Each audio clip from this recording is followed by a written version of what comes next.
Hi, it's the M.L.M for the Soul channel. I do have a new topic for today. Before I begin, I just would like to say, may the words and expressions of my mouth and the thoughts and meditations of my heart find favor and acceptance before you, Hashem. And some people I thank have inspired me. Hope they can inspire you as well.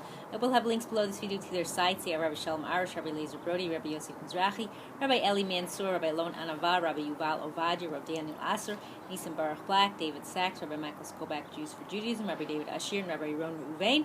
As well, if you've never checked out this channel before, I will have a link right below this video to my first video, which explains what M.L.M for the Soul means, what it stands for, and what I'm doing.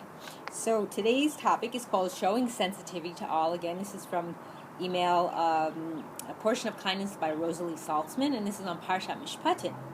So it goes, so it will be that if he cries out to me meaning Hashem, I shall listen, for I am compassionate. That's from Shemos 22:26. So this parsha deals with many issues that fall under the heading of sensitivity.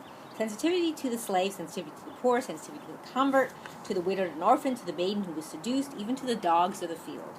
For many commandments, no reasons are given, yet for these reasons are offered to explain the heightened sensitivity in each case. Hashem wants us to understand these laws and these reasons so that we may extend them to all other areas in our own lives.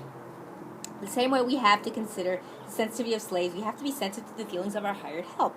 In the same way that we have to show sensitivity to the orphan and widow, we have to show sensitivity also to the divorcee and child from a single-parent home. The same way we show kindness and sensitivity to the poor, we have to try to help and understand people with financial difficulties, even if they're not technically poor. So this is very important. So some people negate that, think, oh, well, they're not trying or whatever. So you have to realize, you have to try to be in their shoes even though you're not.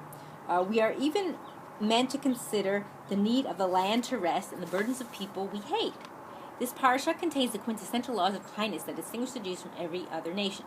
It's easy to be kind to our friends, but it takes a great deal of self-effacement, I pronounced that wrong, and discipline to be kind to our enemies.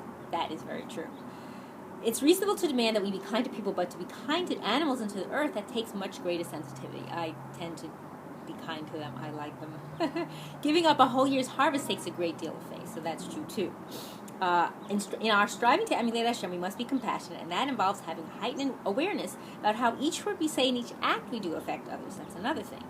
We must cock our ears, so to speak, to hear both the spoken and unspoken cries of others, and we must be compassionate. If we cannot always help them, we must at least not add to their suffering. So I think that's another very crucial thing to learn and to apply, and realizing that we have to be aware of that.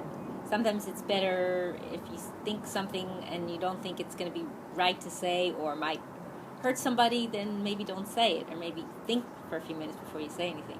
And I hope that we will all, through our getting closer to doing what's right in the eyes of Hashem, be meriting to live and see the coming of Mashiach speedily in our days and the rebuilding of our final and everlasting Beis HaMikdash. Amen, and thanks for watching.